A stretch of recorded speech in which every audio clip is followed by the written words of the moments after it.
Hello everyone and welcome back to another video on my channel. My name is Kevin, or Kev, or minisbykev. Call me whatever you want. In this week's video, I wanted to make something that reminded me of something else I want in life. I recently moved across country and I bought a home. However, I've always loved two kinds of homes, a Victorian and a mid-century modern. I got neither of those. I got like a late 70s house that I guess is technically, it's just a ranch. It's just a regular 70s ranch. But I've always loved mid-century modern homes and I loved the detail and the very preciseness of the exteriors with the lines and stone and wood and all that stuff. So I really just wanted to make a shadowbox diorama of an exterior. Now I knew I wouldn't be able to do an entire exterior because I wanted to keep it to a shadowbox, something I could put on the wall. So I decided to focus on doors, or the door. If you've never looked at a mid-century modern home, they often had very intricate doors that had windows and shapes and a lot of like straight lines, and I really appreciate when you can make something beautiful out of really strict lines.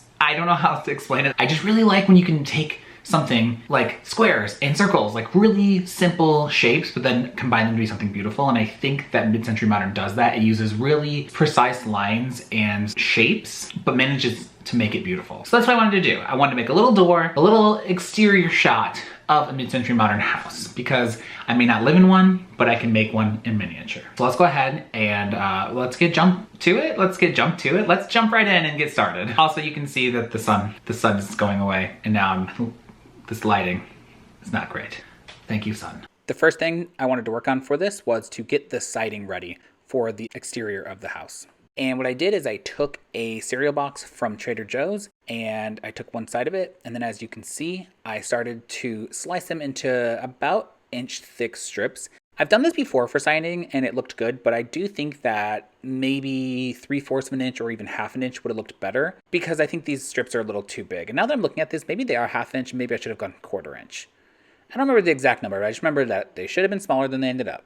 But after that, I went ahead and used the inner frame piece of the shadow box to figure out how long each siding should be. As you can see here, I'm putting it on top, so I could figure out where I needed to cut them to be the right length. After that, I went ahead and started gluing them down, making sure to slightly overlap them how normal siding looks on a house, so that way it would look how a house looks. However, as you can see here, I realized very quickly that I glued them wrong. I should have started from the bottom and gone up, because the overlapping was going to be the wrong direction. And normally this wouldn't matter, but there is a hook on the back of the shadow box, so it has to be hung a certain way. After I fixed those, I just went ahead and glued down the rest of them, and I marked off the pen because I realized, even though I made that initial one so I would know what length to make all of them, I lost it, and then I forgot that I had it. So I had to go back through and just measure off all around, so that way I knew where to cut the siding pieces, so that way it would fit the shadow box, because there is this little inner frame part, and that inner frame part does fit the box correctly, so it needs to fit within that parameter.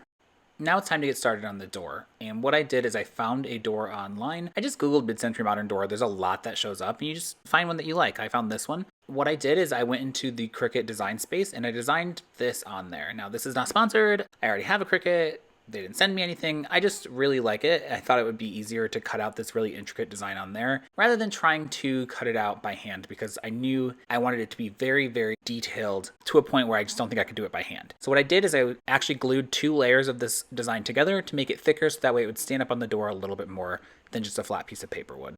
The next thing to do was to cut out the actual door so I had somewhere to put the design, which you can see me doing here. Then I actually cut out this little tiny square, so that way when I put the design down, I knew that it would be exactly centered. A little bit of a spoiler alert, it's not perfectly centered, but you can't really tell unless you squint and you look real close. But I did this so that way I could trace out the squares, so I knew where to cut out the windows. The door I found online that I like had windows in the middle of the design, and I wanted to make those, or mimic them. They're not real windows, obviously. But I wanted to mimic them, so I had to draw them out and then cut them out. If you've never looked up a mid-century modern door before, you probably don't know that they are very bright. They always picked these really bright colors. I guess I shouldn't say always. Sometimes they were white. But I like the ones that are really bright colors and really stand out. So I chose this very, very yellow. I don't remember the name of it. It looks like I don't even know. Ochre, buttercup. I don't know my colors very well. I just know that it was a very pretty yellow. I didn't get footage of me making these windows, but basically what I did is I cut out some packaging from some toys. I sanded both sides of them to kind of give that opaque color, that scratchy kind of color, because some of these doors were completely see-through, but I didn't want mine to be because I knew that it wouldn't actually have an interior. So then I attached it to the design and I glued it down. I just hoped for the best that it would be centered, and it took a lot of work. And once it was dry, I needed to add it to the background. Now, I didn't want it to be sitting on top of the siding, so I put it down and then cut around it. You may look at this and think, Kevin, that's a waste. You're wasting a bunch of material. However, I'm going to remind you that this is cereal box material. It's one of the reasons why I like recycled material, because then if I have to do something like this, it's not really a waste. This was going to be recycled anyway. So I don't feel as bad.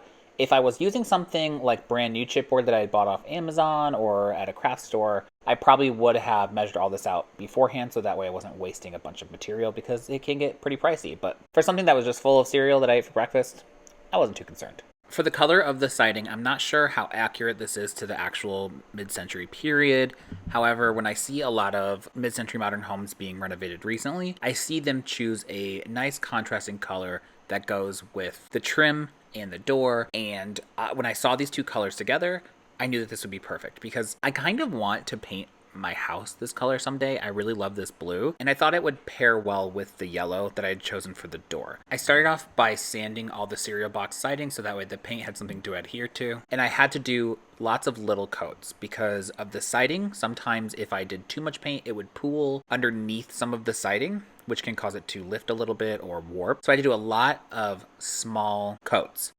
I also wanted to add this wood feature to the front, because I do see this sometimes on mid-century modern homes. They sometimes will have these, because having this wood and stone natural features is just kind of a part of mid-century modern. So I tried to wood stain them, like a fake wood stain with just watered down paint.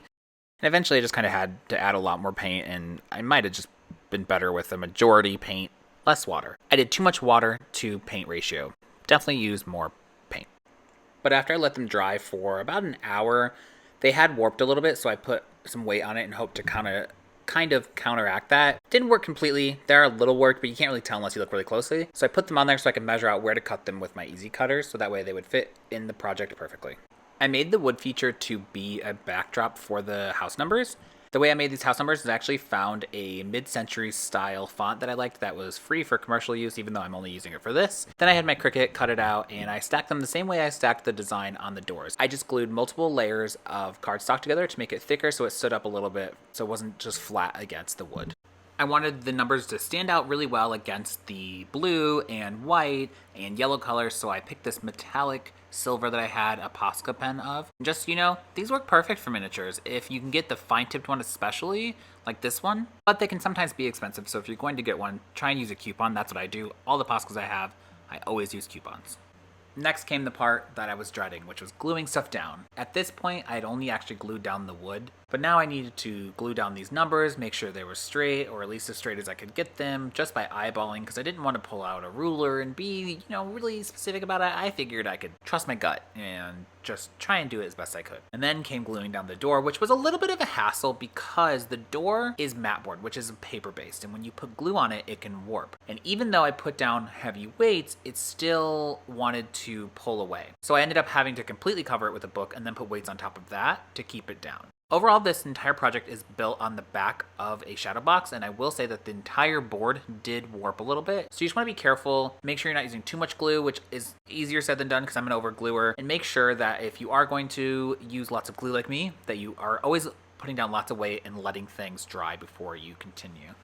I tried showing what I was doing here on camera, but it didn't come across very well. So basically what I did is I cut out a piece of egg carton to fit the length of the door so that way I could make a sidewalk. What I did first is I actually sanded the very bottom part of the frame so that way I could glue to it. It was really sleek, so I knew that it wouldn't have a very good hold to glue. So I sanded it, glued it, and then I painted it. The way I painted it is the same that I've actually done for my stone and my cardboard castle videos. If you haven't watched those, you totally should go watch them. It's just one color and then a dry brush. And then after that, I painted the rest of the bottom brown because I knew I wanted to put down grass and that if anything showed through, I would rather it be brown than the black, so that way it looked more realistic.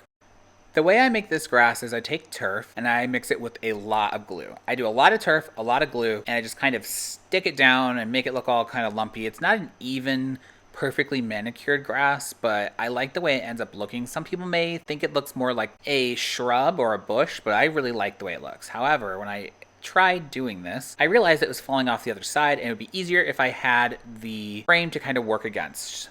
This is also partially due to the fact that the turf did not want to stick to the frame at first. However, it was done, and it was time to add the flamingos. These I bought last year, actually at Michael's. Maybe it was even 2022. I don't remember. The last few years have really flown by. But I bought this pack of flamingos at Michael's in their miniature section, and I knew someday I could use them for something mid-century modern like this. Once everything was dry, the flamingos were dry, and I knew they wouldn't fall over, and it was stuck in place, it was time for me to do the door handle. And as you can see, I tried using the dowel to make sure the door handle wasn't too big. It was a little big, but I actually liked the size of it. I think that helped it stand out and didn't get lost in the door. So I decided to keep it a little bit bigger. All I did was I layered up some mat board, glued it together, and then painted it again with that same metallic that I used in the numbers, knowing that it would help match the two together. It would marry the two colors. It would give it some cohesiveness. After tediously gluing on the door handle, which is slipping in this clip right here, but I ended up fixing afterwards, it was time to frame it. And at first, as you can see here, I tried putting it in a black frame, but then when I looked at it, it didn't go correctly. It didn't stand out. And then my partner actually is the one that suggested I put it in the white frame. And when I did, I felt like it just looked so much better. It was lighter and it really matched the door better. And that is that. And that is how we came to this. As you saw, originally it wasn't the black frame. It still has the black inner frame. I'm not sure if you can see that, but I don't think it looks bad. I think that it gives it a nice little pop, and I think the white definitely matches the door more than, I'm trying to not get the camera in the shot. The white of the frame definitely matches the door more than the black did. I feel like it stood out a little too much. It didn't all vibe together. And like I said at the beginning of the video, I may not own a mid-century modern house, but I can make little parts of it and put it in my home. So that's it. This one's gonna be going up on my wall. Eventually, I'd like this wall behind me to be filled with all the different shadowbox dioramas that I'm making. I have a couple up right now. I'm thinking about maybe just showing those in a different video because they need to be like arranged. Right now, they're just kind of haphazardly thrown up. I'll show that in a future video, but this is gonna go up on the wall, and maybe eventually, hopefully, fingers crossed, someday, my background will be a bunch of the shadow boxes I have made. I also have ideas for bigger projects, but like my studio is only so big, technically a bedroom and a small one at that. I wanna make big stuff. I'm planned to. I actually have a lot of plans for next year, but where am I gonna put it? I don't know yet, but that's future Kevin's problem. As I've said in my other videos, I do plan on having a video every other week for the rest of the year, except for October. We're gonna have a video every week for spooky season. They're all spooky, creepy, scary related. I'm very excited for that. I really need to get moving on that because I have a full-time job, a 9 to 5, and I have to find time to make these miniatures for you and for me, for all of us. That's all for this week. If you like miniatures, or you like me, make sure you hit that subscribe button below, and make sure you hit the like button. It really helps out my channel, and I will see you all in my next video. Goodbye.